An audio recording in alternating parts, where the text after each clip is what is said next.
Hello, good evening Mayank. Good evening Abhishek, कैसे हैं आप? बढ़िया हूँ मैं। और आज का जो मुद्दा है वो तो काफी गर्म है। और कई अदालतों में सुनवाई चल रही है। हाई कोर्ट, जिला न्यायालय, सुप्रीम कोर्ट में भी आज सुनवाई थी। तो तीन चार केस हैं, अलग अलग अदालतों में सुनवाई हो रही है। तो क्या है ये पूरा मामला, कहाँ से शुरुआत हुई और अब तक क्या हुआ इस मामले में, क्या अपडेट है, इस पे बात करने के लिए आज मैं आपके साथ हूं। और सबसे पहले मैं शुरुआत करूंगा यहां से कि ये पूरा जो मुद्दा है ज्ञानवापी का, मंदिर मस्जिद का, ये शुरू कब से हुआ, कहां से इसकी शुरुआत हुई?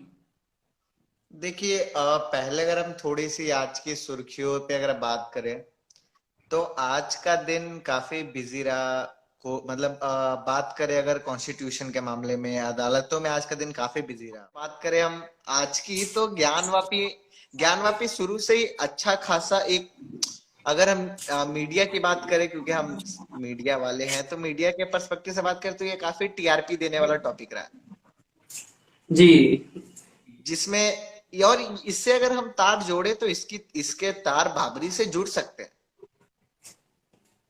क्योंकि चिंगारी सब में लगी हुई थी लेकिन बाबरी का फैसला आने के बाद ऐसा हुआ कि सारे मतलब जो चिंगारी थी उन सबको, एक और नहीं बोलते उसको, कैरोसिन मिल गया या घी लग गई, आग में घी डल गया, वो सारे के अच्छा सारे। मयंक, सबसे पहला सांप्रदायिक दंगा जो हुआ था ज्ञानवापी के बाहर नमाज पढ़ने के चलते हुआ था, वो 1809 में हुआ था। जी जी जी, तो इसका इतिहास काफी पुराना है। और ये 1891 1991 वैसे कई बार तारीखें मिल जी। चुकी है। जी, 1990 में हुआ। उसके बाद फिर इसने जो तूल पकड़ा है मामले ने, वो पकड़ा है 2019 से, जी और वो मीडिया की वजह से। जी बिल्कुल। और देखा जाए एक तरफ तो बात यह भी है कि यहाँ पे पक्षकार एक मीडिया भी है। कोर्ट के बाहर मीडिया ने कई ट्रायल कर चुका है, कई फैसले सुना चुका है। जैसे आज अगर 3 बजे फैसला आया कि जो विवादित स्थल, बोल लो, मैं शिवलिंग नहीं बोलूंगा अभी क्योंकि वो ऐसे कथित वो शिवलिंग। नहीं, कथित कथित शिवलिंग शिवलिंग। में, हाँ अगर मैं बोलूँ तो विवादित स्थल बोल सकते हैं आप, सबसे अच्छा होगा, इससे किसी की भावनाओं को भी हम आहत नहीं करेंगे। तो जी। अगर बात करें विवादित स्थल की तो इसका प्रोटेक्शन की बात आज 3 बजे आई है बाहर कि हाँ इसको अगले डेट तक वो वैसा ही चलेगा, जो मई में ऑर्डर आया था वही ऑर्डर आगे कंटिन्यू होगा। बट मीडिया ने तो कई दिनों पहले से बोल दिया था कि कोर्ट में देखा जा रहा है कि यही फैसला आएगा, इसके पक्ष में जाएगा, तो चीजें हैं ऐसी। और इस पे अगर बात करें तो पक्षकार भले ही एक हों लेकिन सारे लोग अपने आप को जोड़ रहे हैं उससे, चाहे वो उनके लिए लाइमलाइट देना हो या जो भी हो। जी बिल्कुल। जो स्वामी स्वरूपानंद जी शंकराचार्य थे, उनकी तरफ से एक याचिका दायर की गई थी, उस मामले में सुनवाई जो हुई उस पर क्या अपडेट है? और जो कुमुदलता त्रिपाठी की बेंच में हुई थी, तो अभी जो आज अपडेट आया, जहां तक मैं मुझे पता है कि वो अवकाश पे है, जी तो उस जी पर जी शायद जी सुनवाई नहीं हुई है। नहीं। और अगर जहां पे सुप्रीम कोर्ट में एक तरफ से ये हिंदू पक्ष को राहत मिली है तो वहीं इलाहाबाद हाई कोर्ट में मुस्लिम पक्ष जो है, जो वहां का अंजुम, जो बोर्ड है वहां का, जो जी। मस्जिद का बोर्ड है, उनको उनके हक में फैसला देते हुए ये फर्दर शायद 28 नवंबर के अराउंड तक सुनवाई टाल दी गई है। जी। ये उनकी हाँ, डिमांड थी। इलाहाबाद हाईकोर्ट ने जो एएसआई को जी लेके मांग थी कि आर्कियोलॉजिकल सर्वे ऑफ इंडिया से जांच करानी चाहिए वहां पे, तो इसको लेकर जो अब तारीख है वो 28 नवंबर मिल चुकी है। जी जी, जबकि हिंदू पक्ष चाह रहा था कि इसमें देरी ना हो। जी।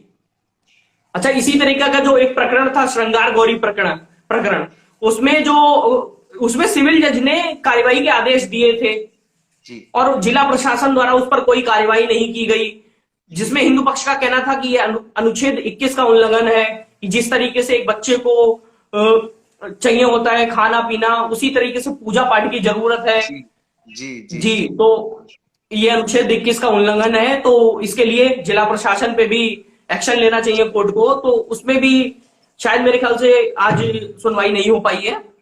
नहीं। और आज आज का तारीख काफी अहम माना गया था, लेकिन आज हम जिस तरीके से देख रहे थे, हमें लगा था कि सुप्रीम कोर्ट में सुनवाई फंस सकती है, क्योंकि सुप्रीम कोर्ट में कई सारे केसेस पेंडिंग है जो कि अहम अहम है। ऐसा नहीं है कि सबसे अहम ज्ञानवापी ही है, लेकिन सुप्रीम कोर्ट ने समय का क्या सदुपयोग किया है कि उन्होंने आज कई फैसले लिए, चाहे वो गोधरा से हो, चाहे वो राजीव गांधी से हो, चाहे वो स्टेबल बर्निंग से हो। तो काफी अहम फैसले लिए जा चुके हैं, और वो भी आज के दिन में, तो ये बड़ी बात है, ये भी हमें माननी होगी। जी बिल्कुल।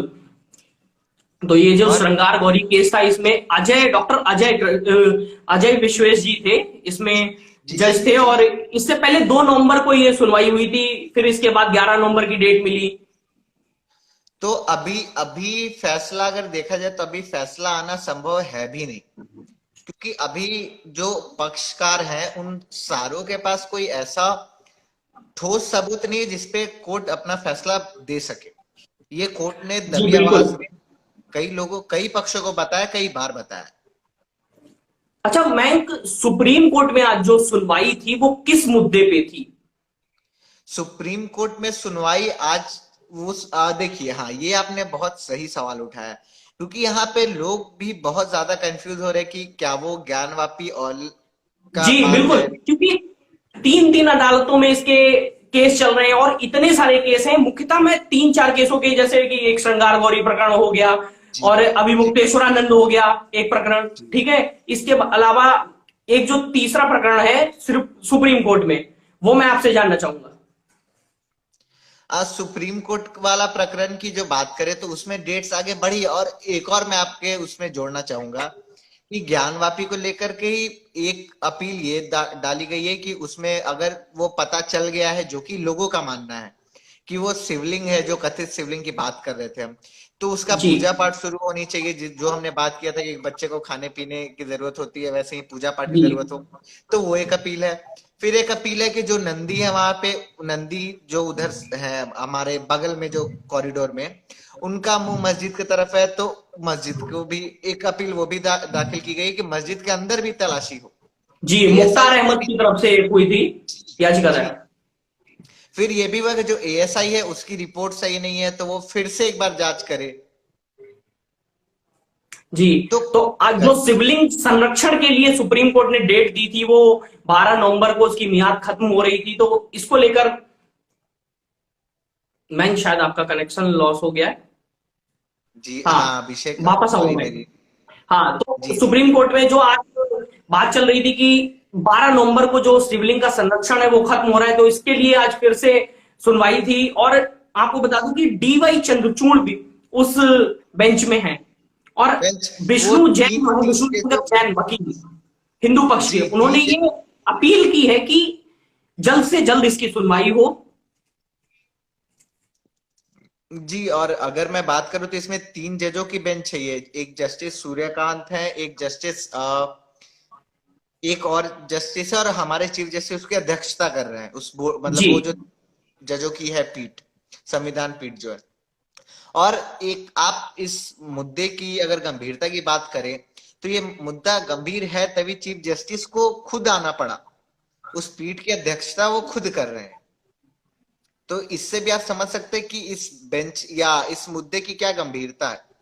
लेकिन अभी जो सबसे बड़ा जो सवाल है वो है कि कोर्ट अपना काम कर रहा है, लेकिन जी यहाँ पे अब देखा जाएगा कि यूपी प्रशासन इस मुद्दे को किस तरीके से देख रहा है।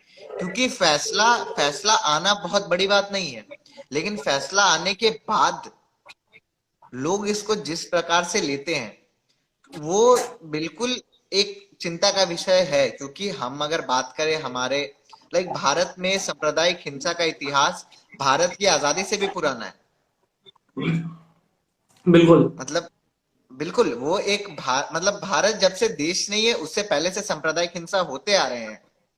और पुलिस प्रशासन, चाहे वो 21वीं सदी हो चाहे वो 20वीं सदी हो, पुलिस प्रशासन की हालत बिल्कुल वैसी ही रही है जैसे कछुआ और खरगोश की रही है। हमेशा जो सांप्रदायिक जो हिंसा करते हैं वो हमेशा आगे ही रहते हैं, चाहे वो अंत में भले ही गिरफ्त में आ जाए, लेकिन तब तक द डैमेज इज डन।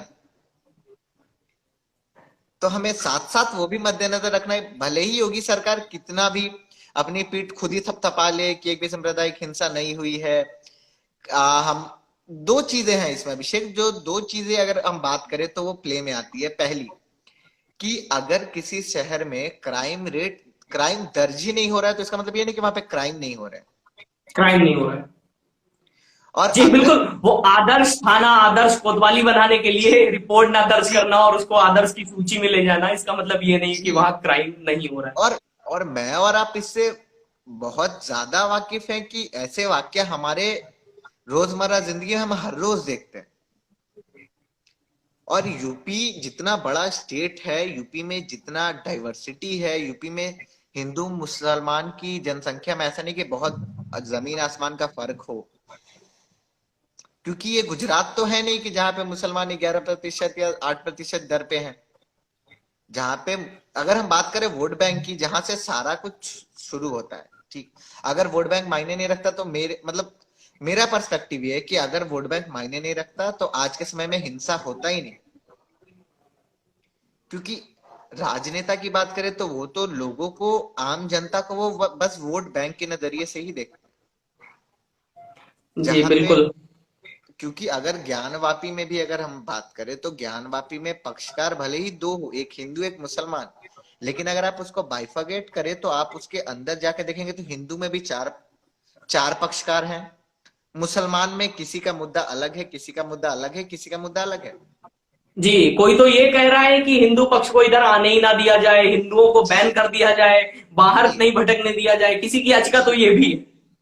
जी, वही। या और कोर्ट है, कोर्ट को सारी याचिका, अगर कोर्ट को याचिका खारिज करने के लिए भी याचिका पर सुनवाई करनी पड़ेगी। कोर्ट को यह भी हक नहीं है ना कि वो बस याचिका का नाम पढ़ के उसको खारिज कर दे।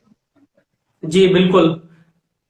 मैटर ऑफ द सब्जेक्ट तो हर किसी को जानने का, क्योंकि न्याय में 100 गुनहगारों को सजा ना मिले लेकिन एक गुनहगार को सजा मिलना गलत है। कानून तो हमारा ये गलत। मानता है कि 100 गुनहगार छूट जाए लेकिन एक बेगुनाह को सजा नहीं मिलनी चाहिए। अच्छा मयंक, आपको क्या लगता है कि डीवाई चंद्रचूड़ चीफ जस्टिस बन चुके हैं और उनकी अध्यक्षता में सुनवाई हो रही है सुप्रीम कोर्ट में, तो आपको क्या लगता है जब ये मामले सुप्रीम कोर्ट में पहुंचेंगे, जो अभी जिला न्यायालय में है या हाई कोर्ट में, इलाहाबाद हाई कोर्ट में चल रहे हैं, ये सुप्रीम कोर्ट में भी जरूर जाएंगे, जी, जी, और जाएंगे तो क्या इनका फैसला जो है वो डीवाई चंद्रचूड़ के कार्यकाल में ही आएगा, या आगे बढ़ेगा, या इलेक्शन की तरफ रुख करेगा यूपी के? सोचने आपने वाली ये बात। आपने ये थोड़ा सोचने वाला और एक तरफ से देखा जाए तो विवादास्पद बात भी कर दी अभिषेक। आ, मेरी कुछ बात हो रही थी, मेरे जो मित्र हैं, कोई लॉयर है, कोई लॉयर की पढ़ाई, कोई प्रैक्टिशनर है बेसिकली, तो उनके तरफ से ये कहा गया कि चंद्रचूड़ को वो बहुत एक फियर्स आइडल के रूप में देखते हैं। क्योंकि चंद्रचूड़ का ऐसा व्यक्तित्व है कि वो बस ऐसे ऐसे फैसले करते हैं, वो बाकी जी। जजों की तरह मैटर को लटकाते नहीं है। जो कि हमने देखा है, ऐसा नहीं उनके कार्यकाल शुरू होते ही हमने देखा है, लेकिन ज्ञानवापी में आप तेजी नहीं दिखा सकते हो। अच्छा, कुछ तो आप मीडिया ने भी इसको इतना बढ़ा दिया है कि ये मुद्दा इतना गर्म हो गया है कि सियासी बयानबाजी हो रही है ओवैसी की तरफ से, ओवैसी के भाई जो हैं उनकी तरफ से, फिर बीजेपी की तरफ से बयानबाजी, और यूपी और में इसको लेकर और ज्यादा बयानबाजी होती है। और ऐसा भी नहीं अभिषेक कि हम मीडिया के दबाव को दरकिनार नहीं कर सकते। मीडिया का रोल बहुत बड़ा है। तो आपको लगता है कि मीडिया ट्रायल सही है? मीडिया ट्रायल से मुझे लगता है कि मीडिया ट्रायल एट टाइम्स कई ऐसे मुद्दे होते हैं जिनको सेंसिटिविटी चाहिए होती है, लेकिन मीडिया में वो इतने उछल जाते हैं कि फिर लोग उसको एक हीन भावना की नजर से देखते हैं। जैसे जी। ज्ञानवापी की बात करें, ज्ञानवापी की अगर हम बात करें अभिषेक, तो ये किसी धर्म और संप्रदाय से ऊपर उठ के यह एक देखा जाए तो ये हिस्ट्री का किसी भी जगह के पुरातात्विक मामला बेसिकली है। बेसिकली ये आर्कियोलॉजिकल सर्वे ऑफ इंडिया को इसलिए रोल में आना पड़ा ना। नहीं तो इसके लिए तो हम पंडित और मौलाना को बुला करके कर लेते फैसला, अगर वैसे करवाना होता तो। जी लेकिन बिल्कुल। अगर आप लेकिन अगर आप मीडिया ट्रायल्स में देखें तो उसमें कोई हिस्टोरियन नहीं दिखेगा आपको। उसमें या तो आपको मौलाना दिखेंगे, या तो आपको पंडित जी दिखेंगे, या तो कोई ऐसे दल के नेता होंगे जो अपने विवादित बयानों के लिए सुर्खियों में है, बयानों के लिए नहीं। 3 मौलाना और 3 पंडितों की बेंच बैठ के जी रात 9 बजे डिस्कस कर लेती है कि क्या होगा, फिर सुप्रीम सुप्रीम कोर्ट की जरूरत क्या है। कोर्ट, हमें हमें अभी सबसे पहले क्या करना चाहिए, हमें अगर मीडिया को सबसे पहले यह संदेश देना चाहिए कि फैसला कुछ भी आए, वो न्याय दिलाना चाहिए, वो न्याय देने वाला होना चाहिए। हम इस पे बहस ना करें कि उस पे मंदिर था या मस्जिद था, या कल को अगर क्रिश्चियन आके बोले कि यहाँ पे तो जी हमारा, हम कैथोलिक चर्च बनाने वाले हैं, आप खुदाई करो आपको यहाँ से ये मिलेगा। तो किसी पक्षकार को नहीं, ये फैसला न्याय होना चाहिए, न्याय, सारी चीजों को न्याय के तरीके से होना चाहिए। इसमें हम किसी धर्म की ओर नहीं जाए, हमें जी बिल्कुल, धर्मनिरपेक्षता वाला इसीलिए ये फैसला। मामला सुप्रीम कोर्ट में है। और जी और मुझे लगता है कि बिल्कुल और न्यायिक फैसला और होगा। और हमने कुछ दिनों पहले ही देखा था अभिषेक कि ये फैसले को सुप्रीम कोर्ट ने सिविल कोर्ट को भी रेफर किया था कि आप पहले वहां से फैसला निपटाएं। जी जब शुरुआती चल रही थी तो सुप्रीम कोर्ट ने बोलता कि ये हमारा मैटर ही नहीं है, हमारे पास और भी इंपॉर्टेंट वो है, बाकी केसेस हैं। लेकिन अब आप देखें कि वो घूम फिर के वापस सुप्रीम कोर्ट, अब हमारे पास ऐसा हो गया ना अभिषेक कि हम ऐसा सोचते हैं कि अगर मान लीजिए मैं और आप लड़ रहे हैं, तो कोई फैसला सिविल कोर्ट में है तो हम सोचते हैं अब हम हाई कोर्ट में जाएंगे, हाई कोर्ट में उसका फैसला गया तो हम सोचते हैं अब हम सुप्रीम कोर्ट में चैलेंज करेंगे। तो हर मैटर को हम इसी तरीके से देखते हैं, चाहे वो फैसला तीनों कोर्ट में सेम आए, लेकिन हम ये सोचते हैं कि हमारे साथ गलत ही हुआ है। जी, और जो कि सही भी है। मुझे लगता है कि सुप्रीम कोर्ट ने जो जिला न्यायालय को रेफर किया, तो क्योंकि एक न्यायिक प्रक्रिया के अंतर्गत अगर कोई कार्य होगा, तो आप कहीं से उसमें ये नहीं बोल सकते कि हमारे साथ अन्याय हुआ है। हालांकि कई मामले ऐसे होते हैं जिसमें आप डायरेक्ट सुप्रीम कोर्ट जा सकते हैं, हाँ हाँ। पर अगर सुप्रीम कोर्ट रेफर कर रहा है तो इसका मतलब आपको न्यायिक प्रक्रिया से गुजरना पड़ेगा। और सुप्रीम कोर्ट और हाई कोर्ट जहां तक हमें पता है वो अपील कोर्ट होते हैं, उसमें फैसला का लास्ट जब वो हो जाता है, जब आप संतुष्ट नहीं हो तब आप रेफर करते हो। यहाँ पे क्या होता है, लोग सीधे चले जाते हैं कि नहीं भाई हमें तो सीधे हम चीफ जस्टिस से ही मानेंगे। तो ये गलत बात है ना, आपको अपने, क्योंकि तब तो फिर सिविल कोर्ट और हाई कोर्ट फिर आप बंद कर दो, फिर आप जी, सुप्रीम कोर्ट को ही मानो। और जबकि इसके लिए स्पेशल फास्ट ट्रैक कोर्ट भी बनाए गए हैं, फास्ट ट्रैक कोर्ट में भी केस चल रहे हैं और कार्यवाही हो रही है। और देखा जाए अभिषेक तो हम ये मतलब हम ये कहीं से भी परहेज नहीं कर सकते इस बात से कि बाबरी का फैसला आने के बाद से ही लोगों में एक अलग आक्रोश आ गया है कि वो हर स्थल को ही बोलते कि इसकी दोबारा से जांच होनी चाहिए। चलिए ज्ञानवापी को हम एक्सेप्शन में हटा भी दें कि ठीक है वहां पे वजू खाना में शिवलिंग मिल गया, लेकिन वो अभी तक कथित शिवलिंग है। ये बात आप कहीं भी मीडिया उठा ले, कहीं भी पेपर उठा ले, आप ये कहीं नहीं देखेंगे कि वहां पे कथित शिवलिंग लिखा हुआ है। और जी बचने के बिल्कुल, लिए लोग, इसीलिए मैंने बोला ना कि मीडिया ने इसको और ज्यादा सेंसिटिव बना दिया। जी जी, और बचने के लिए लोग क्या करते हैं, बचने के लिए लोग वहां पे क्वेश्चन मार्क लगा देंगे कि जी हमने तो क्वेश्चन मार्क लगाया था, अब आप अपने तरीके से इस बात को तोड़ मरोड़ ले जी, तो ये गलत मतलब होता है। शब्दों का खेल है ये सारा। शब्दों का खेल है, शब्दों का खेल है। और देखा जाए तो आप इससे आम लोगों की भावनाओं को आहत कर रहे हो, और ये अनजाने में नहीं हो रहा है। जी और बिल्कुल। ऐसा नहीं है कि इसमें कोई एक मीडिया वाले को आप बोल सकते हो कि नहीं जी यही मीडिया हाउस कर रहा है, नहीं, ये सारे हैं, और सारे एक ही कश्ती के वो हैं, इसमें आप किसी जी को अलग बिल्कुल, नहीं कर सकते। अयोध्या मामले से पहले चाहे ऐसा हो, जी जी चाहे जी। फिर ज्ञानवापी की बात हो, ठीक है, और फिर चाहे कुतुब मीनार का मामला हो, तो कुतुब मीडिया मीनार हो, इसमें इसीलिए। जी क्या बोल रहे हैं मैं? कुतुब मीनार हो, कुतुब जी मीनार हो, लाल किला हो, आप किसी भी स्थल को उठा ले, लोग आज यही बोल रहे हैं कि जी ये तो पहले हिंदुओं का था। अरे आप हिंदू और मुसलमान में क्यों जा रहे हो?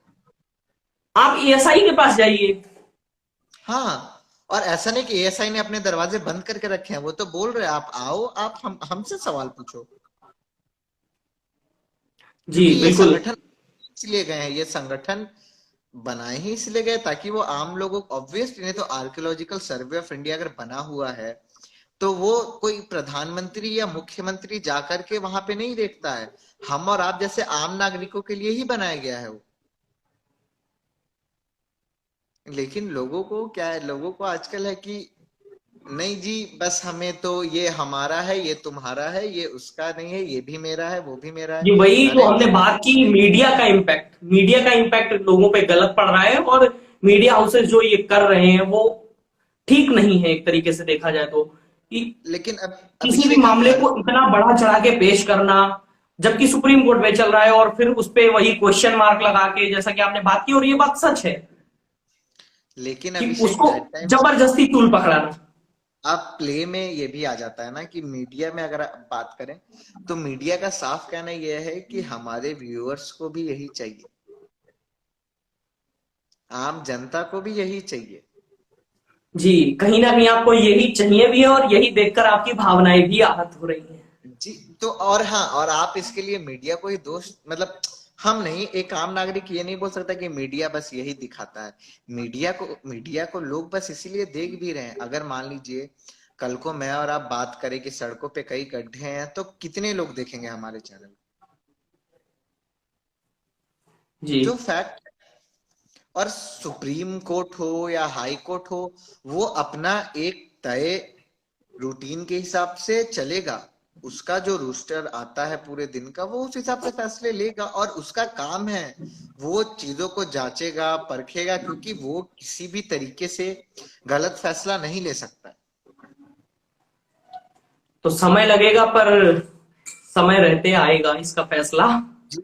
और और अभिषेक आज का अगर सुनवाई की बात करें तो आज पूरे दिन में एक चीज तो साफ हो गई है कि फैसला भी किसी एक पक्ष, जैसे हम पहले अंदाजा लगा रहे थे कि अगर शिवलिंग, कथित शिवलिंग मिला है विवादित स्थल से जो वजू खाना के वहां पे, तो इसका फैसला जल्दी आ जाएगा क्योंकि शिवलिंग है तो हिंदुओं का हक होगा वो। लेकिन अगर हम बात करें तो ये फैसला बहुत मुश्किल इस वजह से है क्योंकि ये बाबरी की तरह सॉर्टेड मुद्दा नहीं है। बाबरी में था कि मंदिर है, उसके ऊपर मस्जिद बनाई गई है, उसको तोड़ा गया, तो ये एक पैटर्न था। लेकिन ज्ञानवापी में ऐसा कुछ नहीं। ज्ञानवापी में एक प्रॉपर जो जगह है वहां पे कथित शिवलिंग है, उसके पीछे मस्जिद है। तो यहाँ पे लोग ये भी क्लेम नहीं कर पा रहे हैं कि पहले मंदिर था फिर तोड़ के मस्जिद बनाया गया, क्योंकि नहीं दोनों नहीं, का ऐसे सवाल मीडिया में उठाए जा रहे हैं और लोगों की तरफ से आए हैं कि मंदिर के ढांचे पर उस मस्जिद को खड़ा किया गया, और इसीलिए सुप्रीम कोर्ट में ये सुनवाई है कि एएसआई से सर्वे कराना चाहिए। जी बिल्कुल, मैं आपकी बात से इत्तेफाक रखता हूं, लेकिन अभिषेक मुद्दा ये है कि अभी तक इसका कोई कथित प्रमाण नहीं मिला है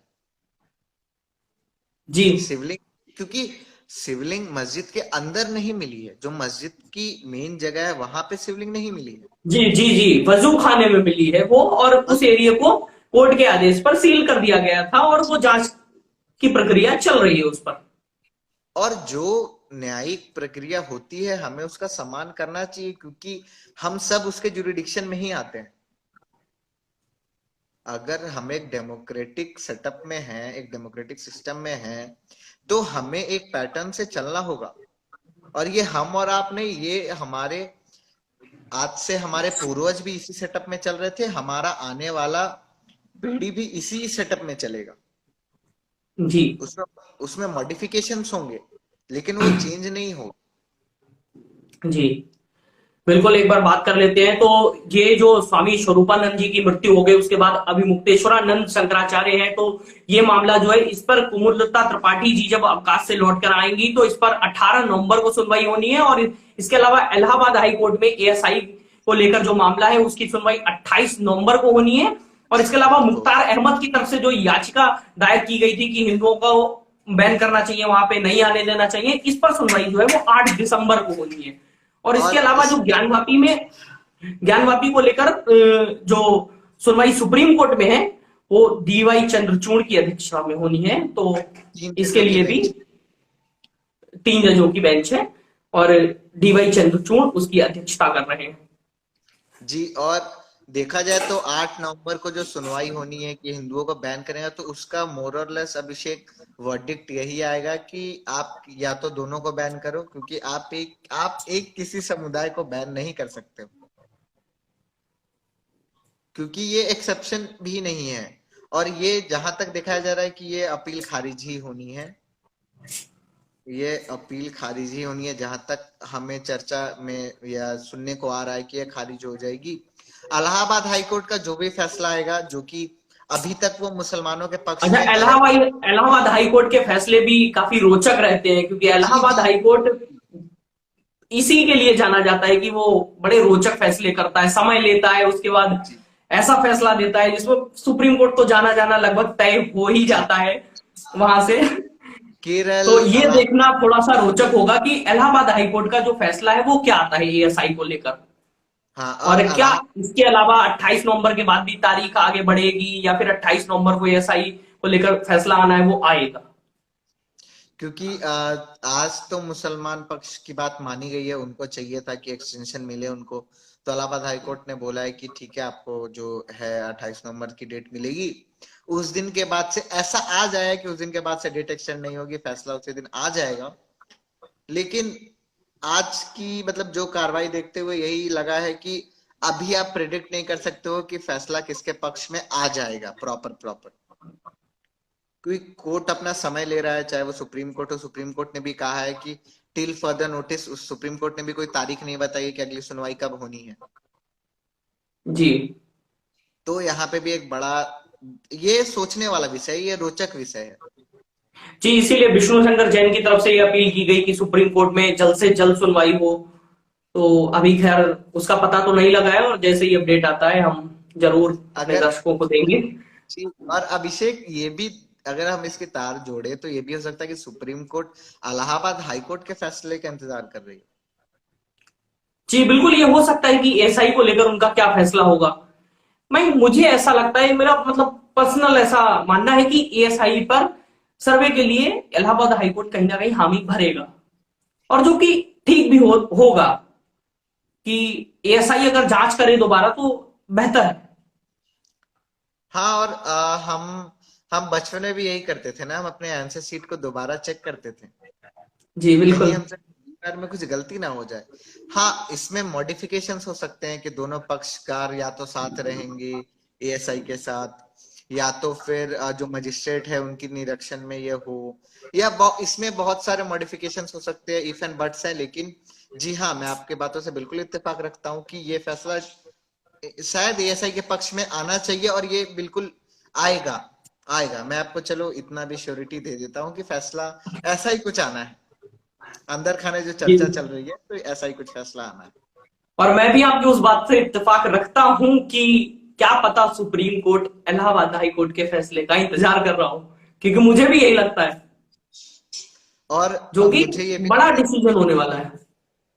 और अगर एएसआई की वापस से एएसआई को मंजूरी मिलेगी दोबारा से जांच करने की, सर्वे करने की, तो इसमें एक टेस्ट यूपी की न्यायिक प्रशासन का भी होगा कि प्रशासन कितनी चुस्त है, प्रशासन की क्या रणनीति होगी, या प्रशासन किस तरीके से इस मामले को हैंडल करेगा।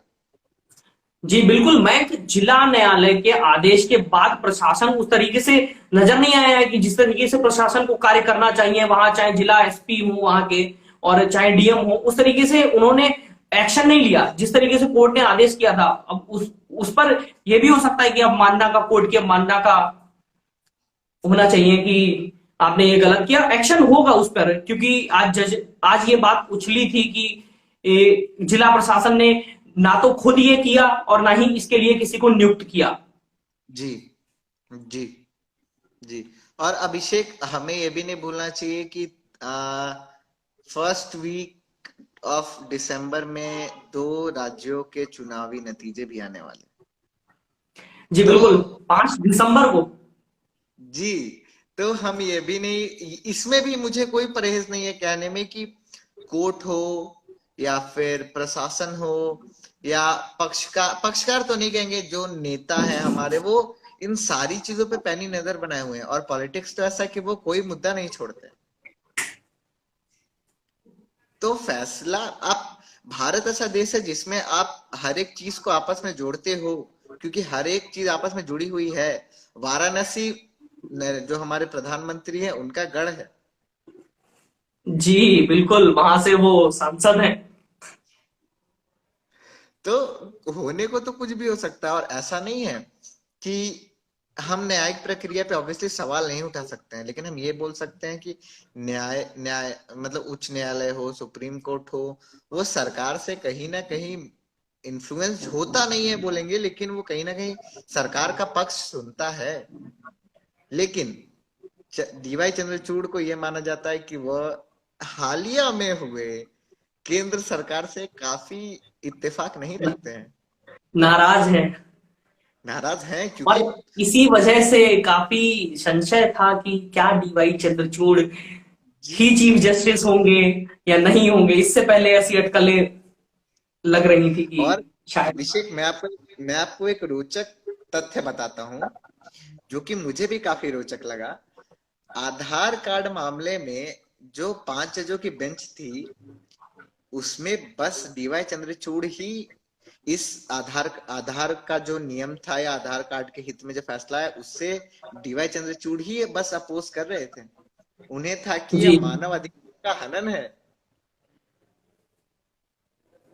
तो आप इसी से अंदाजा लगा सकते हैं कि वो केंद्र सरकार से कितनी उनकी दो मित्रता तो नहीं बोलेंगे, क्योंकि ऑब्वियसली वो एक न्यायिक पद पे है, उनका किसी से भी मित्र होना अच्छी बात नहीं है। उनकी विचार कितने मेल खाते हैं केंद्र सरकार से। और हमेशा जब भी कोई चीफ जस्टिस बनता है तो ये चीजें देखी जाती हैं कि केंद्र सरकार से उनके विचार कितने मिलते हैं या फिर नहीं जी मिलते हैं। तो उस तरीके से एक मीडिया रिपोर्ट्स भी इस तरीके के अंदाजे लगाती है कि क्या फैसला रहने वाला है, क्या केंद्र सरकार के पक्ष में विपक्ष में। और ये सब एक थोड़ा सा अंदाजा लग जाता है कि इत्तेफाक रखते हैं तो थोड़ा सा पक्ष में आने का उम्मीद रहता है, और नहीं तो केंद्र चंद्रचूड़ सरकार के पहले सरकार से इत्तेफाक ना रखने वाले फैसले अक्सर देखने को मिलते आने हैं। से पहले ऐसी सुगबुगाहट थी, क्योंकि अगर आप बात करें तो सुप्रीम कोर्ट ने केंद्र सरकार को जवाब मांगा है कि उन्होंने डिमोनेटाइजेशन आखिर क्यों किया। जी भले ही बिल्कुल। तीन 2-3 साल बाद ही उनसे सवाल पूछा गया, लेकिन उन्होंने पूछा है कि आप एक साथ इतने बड़े रकम के करेंसी को बैन नहीं कर सकते हो। जी बिल्कुल, हाँ। आरबीआई से वो चिट्ठी भी मांगी गई जो केंद्र जी सरकार द्वारा आरबीआई को लिखी गई, और 6 साल बाद हालांकि इस पे अब सुनवाई हो रही है, तो इस पर भी क्या फैसला आता है वो भी हम अपने दर्शकों को बताएंगे। जी। बिल्कुल। तो आप बिल्कुल ये नहीं कह सकते कि नहीं, न्यायालय और केंद्र सरकार दोनों साथ में चलता है। यही तो हमारे देश को खास बनाता है। यही एक डेमोक्रेटिक प्रजातंत्र को बताता है कि ये सिस्टम है जहां पे देश का सबसे ऊंचा पद, चाहे वो प्रधानमंत्री हो, चाहे वो राष्ट्रपति हो, चाहे वो जो चीफ जस्टिस, मतलब भगवान के बाद किसी की बात करें तो वो चीफ जस्टिस का बात आता है, मुख्य न्यायाधीश। वो तीनों जी भी एक बिल्कुल। दूसरे से अगर प्रेसिडेंट की भी बात करें तो अभी कुछ दिनों से प्रेसिडेंट को रबर स्टैम्प बोला गया, लेकिन हमने वो समय भी देखा है जब प्रणब मुखर्जी हमारे राष्ट्रपति थे, जब एपीजे अब्दुल कलाम हमारे राष्ट्रपति थे, जिन्होंने कथित तौर पे सोनिया गांधी को शपथ नहीं लेने दिया क्योंकि वह यहाँ की नहीं थी। नागरिक तो हमने नहीं। हमने कई राष्ट्रपतियों को देखा है, हमने कई न्यायाधीशों को भी देखा है जिन्होंने केंद्र सरकार को हर दूसरे फैसले पर फटकार लगाई है। जी बिल्कुल, तो हमें अपनी न्यायपालिका पे भरोसा रखना होगा, और सुप्रीम कोर्ट और हाई कोर्ट के जो भी फैसले होते हैं हमें उनको स्वीकार करना होगा। और हालांकि ये इतनी आसानी से नहीं आने वाला है, हाँ और बिल्कुल बिल्कुल। अगर इसमें अगर हम काफी समय बात लगेगा। और मुझे ऐसा लगता है कि ये जो फैसला है ज्ञानवापी को लेकर, कुछ अगर बिल्कुल साफ होगा जब, तो ये शायद डीवाई चंद्रचूड़ का कार्यकाल खत्म हो जाएगा शायद तब तक। मुझे नहीं या लगता तो कि ये इतनी जल्दी आने वाला है, क्योंकि बहुत सारे अभिषेक केसेस पेंडिंग है और उनको क्लियर होकर सुप्रीम कोर्ट तक आना पड़ेगा। जी अभिषेक, या तो वो उनके कार्यकाल खत्म होने के बाद आएगा, या तो हम ये भी कह सकते हैं कि ये डीवाई चंद्रचूड़ का रिटायरमेंट प्लान हो। जी, रिटायरमेंट से पहले एक आध ऐसे बड़े फैसले अक्सर मुख्य न्यायाधीश के द्वारा देखने को मिलते हैं कि जिसकी वजह से उन्हें जाना जाता है। जी जी जी, बिल्कुल बिल्कुल। और इससे सुनहरा मौका कुछ एक चीफ जस्टिस के पास आएगा भी नहीं। जी, क्योंकि हम देखते हैं ना कि कोई भी मुख्य न्यायाधीश जब नियुक्त होता है उसके बाद वो इस तरीके से लेता है फैसले कि आप देखिए 2-2 3-3 हजार फैसले हो जाते हैं। और फिर एक वो रिकॉर्ड कायम हो जाता है कि हाँ, इन्होंने अपने कार्यकाल में इतने फैसले लिए। और डीवाई चंद्रचूड़ के नाम के साथ काफी एक्टिव भी लगता है कि वो एक्टिव है अपने काम को लेके, या फिर उनके पिता जो चीफ जस्टिस रह चुके हैं तो उनको एक अनुभव है। उनको पहले उन्होंने अपने पिताजी को ऐसा नहीं कि नहीं देखा होगा, उन्होंने जब वो पढ़ाई कर रहे थे लॉ की तभी उनके पिताजी चीफ जस्टिस थे, तो उन्हें प्रॉपर आइडिया है कि कैसे फ्रेमवर्क होता है, कैसे काम करती है न्यायिक प्रक्रिया। वो खुद जस्टिस रह चुके हैं, वो खुद इतने सालों से न्यायिक प्रोफेशन में हैं। और जी वो एक बिल्कुल। जैसे मुझे याद है शरद अरविंद बोबड़े जो थे, उनका भी ऐसे ही कुछ व्यक्तित्व था, लेकिन डीवाई चंद्रचूड़ का नाम बहुत ऊपर है। डीवाई चंद्रचूड़, मुझे लगता है अभिषेक कि वो अभी और भी रोचक फैसले लेंगे, ये तो अभी हमें वो और ऐसे लाइव आने का मौका देंगे। जी बिल्कुल। और खासकर आज ये भी देखने लायक था कि राजीव गांधी के जो हत्यारे थे उनको रिहा कर दिया गया है। तीस ये भी साल एक बड़ा 30 फैसला साल था। जी। और अभी तक ऐसा कुछ मीडिया में बवाल नहीं उठा है, चाहे वो कांग्रेस की तरफ से ही हो, ऐसा कुछ बड़ा नहीं हुआ है। क्योंकि जी अगर अगर हम बात करें अभिषेक, तो बिल्किस बानो का ऑर्डर आते ही मीडिया हो, राजनीतिक गलियारों में हो, इतनी गर्माहट आ गई थी। और अभी तो ठंड का मौसम भी है, अभी तो हाँ गर्माहट आनी बिल्कुल। और गुजरात इलेक्शंस हैं तो राजनेताओं ने भी बिल्कुल इस बानों के मुद्दे को इतना तूल पकड़ा दिया, और बयानबाजी, चाहे वो असदुद्दीन ओवैसी की तरफ से हो, चाहे गुजरात के नेताओं की तरफ से हो। जी। हालांकि केंद्र सरकार की तरफ से ऐसी कोई उसको लेकर बयानबाजी नहीं है। और अक्सर ये होता है कि जिस राज्य में चुनाव होते हैं वहां के किसी एक मुद्दे को उठा लिया जाता है। धन्यवाद मैंक्स मेरे साथ जुड़ने के जी लिए। और सुप्रीम कोर्ट पे जो भी हुआ, हम खैर राजनीतिक गलियारों में आ गए बाद में, क्योंकि मुझे लगता है कि अब जो 28 नवंबर को जो फैसला आएगा इलाहाबाद हाईकोर्ट का, वो देखने लायक होगा, क्योंकि उसके बाद सुप्रीम कोर्ट क्या निर्णय लेगा वो भी देखने लायक होगा। और इतने क्योंकि खास मामले हैं नहीं जो जिला न्यायालय में हैं, हालांकि उन पर भी हमारी नजर रहेगी, और जो भी अपडेट आएगा हम अपने दर्शकों तक पहुंचाएंगे। और अभिषेक, बात ये भी है कि आप सुप्रीम कोर्ट के फैसले पे इतना आर्गुमेंट इसलिए और भी नहीं करते हो क्योंकि वो एक लास्ट स्टेज है। उसके बाद आपको पता है जो फैसला आ गया वो आखिरी फैसला है, वो लक्ष्मण रेखा है। लेकिन जी इलाहाबाद हाईकोर्ट एक तो शुरू से चर्चा में रहा है, और दूसरा कि अगर उसका फैसले को कोई चैलेंज करता है तो उसका बेस क्या है, तो उसके इफ्स जी एंड बट्स हैं। इसलिए इलाहाबाद हाईकोर्ट का फैसला काफी अहम है, और हमारे दर्शकों तक तो हम बिल्कुल पहुंचाएंगे, ये हमारा जी। जो धर्म है। भी इलाहाबाद हाईकोर्ट हो, क्योंकि इलाहाबाद हाईकोर्ट को सभी जानते हैं कि थोड़ा अलग तरीके से वो फैसले लेता है, और काफी समय भी लेता है और रोचक फैसले करता है। जी तो जी जी। शुक्रिया मैम हमारे साथ जुड़ने के लिए। शुक्रिया अभिषेक। हम आशा करते हैं कि हमारे दर्शकों को थोड़ा सा, ज्यादा नहीं तो थोड़ा सा ज्ञान प्राप्ति हुई होगी हमारे से, या फिर उन्हें पूरे ज्ञानवापी मामले को समझने में आसानी हुआ होगा। बाकी आसानी हम होगी। इसी के साथ हम लौटेंगे बाकी अन्य मुद्दों को लेकर। धन्यवाद।